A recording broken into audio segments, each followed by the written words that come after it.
Korma group, जो सोचता है वो करता है। आपके अपने सपनों का आशियाना।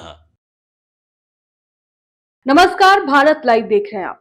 देखिए, बिहार विधानसभा चुनाव की तारीखें अब सामने आ चुकी है, लेकिन महागठबंधन के भीतर सीटों के बंटवारों को लेकर जो दंगल चल रहा है, उसे देखकर लग रहा है कि लड़ाई अब एनडीए से कम और आपस में ही ज्यादा चल रहा है। कांग्रेस ने कल यानी बुधवार को जो चाल चली है, दिल्ली में स्क्रीनिंग कमेटी की बैठक बुलाकर 25 सीटों पर उम्मीदवारों के नाम पर मुहर लगाना, ये साफ इशारा करता है कि पार्टी अब हाई स्टेक वाले इस खेल में किसी के दबाव में आने वाली नहीं। अजय माकन जैसे बड़े नेता इस बैठक में शामिल थे। ये सिर्फ खबर नहीं है, ये आरजेडी को और बाकी छोटे सहयोगियों को एक कड़क संदेश भी है।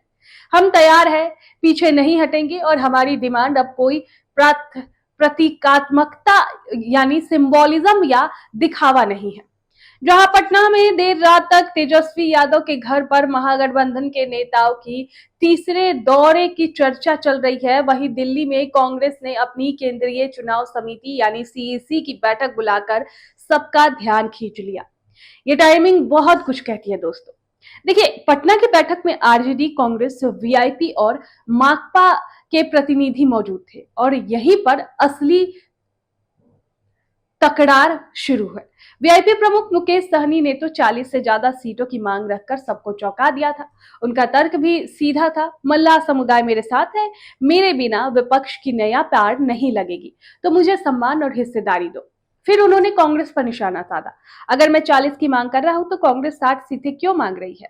बात तो पते की है, लेकिन राजनीति में किसी तर्क से काम नहीं चलता। इस बात पर वीआईपी और कांग्रेस दोनों के प्रतिनिधियों के बीच गहमा बहस भी शुरू हो गई।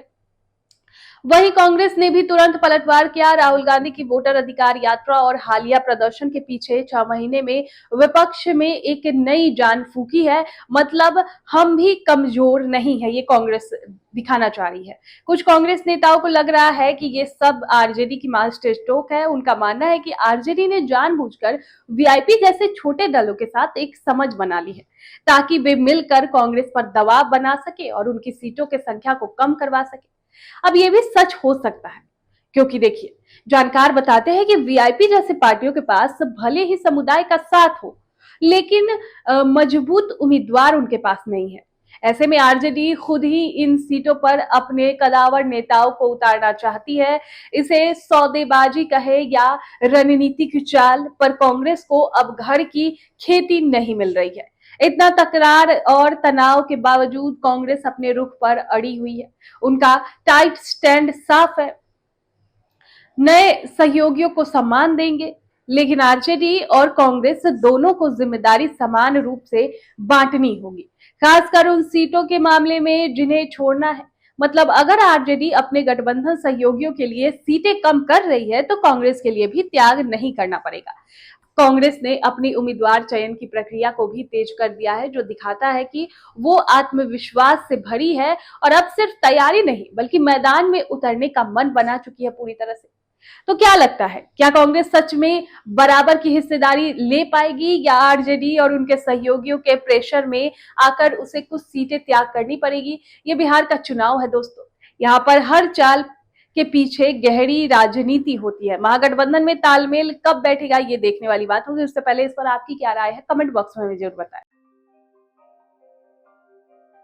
आपके सपनों को हमने सजाया है, ई होम्स पैनोरामा को हमने बनाया है। ई होम्स मेरा एक सपना था जिसपे मैं पिछले 4 साल से काम कर रहा था। हमने जो बनाया है वो सबने है माना। ई होम्स पैनोरामा में हो आपका भी आशियाना। और फाइनली हमने 2021 में इस प्रोजेक्ट को लॉन्च किया। बहुत लोग अप्रिशिएट कर रहे हैं कि पूर्णिया जैसे शहर में, बिहार के, एक तो बिहार की बात करें उसमें भी पूर्णिया जैसे छोटे जगह में इस तरह का लाइफस्टाइल देना, ये सुन के हम लोगों को बहुत अच्छा लगता है। ई होम्स में हमने कुछ और भी किया है, जैसे हम जिस जगह में रह रहे हैं हमारे फैमिली सिक्योर हो, उनको सिक्योरिटी का ध्यान में रखा है। आपकी सुविधा और सुरक्षा आपके लिए खास है, ये आपका विश्वास है। इसमें आर्टिफिशियल इंटेलिजेंस का 7 लेयर सिक्योरिटी का हमने इस्तेमाल किया है। लस ग्रीन कैंपस को बनाया है। यदि हमारा बाउंड्री वाल है तो वो वर्टिकल गार्डन है। ये जितनी भी फैसिलिटी होता है एक इंटरनेशनल टाउनशिप में, ई होम्स है ये हम लोग विश्वास नहीं कर पा रहे हैं। जो भी हमारे मित्र दोस्त या जो भी हमारे बाहर के बाहर आते हैं तो हम लोगों को बहुत अच्छा सुनने को मिलता है और बहुत अच्छा क्रेडिट मिल रहा है। वो सारा हमने सिर्फ एक बिल्डिंग नहीं बनाया, हमें एक बहुत अच्छा लाइफस्टाइल दिया ई होम्स में, और मेरा एक सपना था जिसको मैं आज फुलफिल होते हुए देख पा रहा हूँ।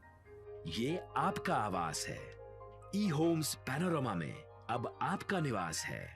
ई homes panorama, luxurious lifestyle redefined. Panorama group, जो सोचता है वो करता है। अगर ये वीडियो पसंद आई और वह बिहार के राजनीति और बिहारियत से सरोकार रखेनी तो सब्सक्राइब बटन दबा के चैनल के सब्सक्राइब कर ली।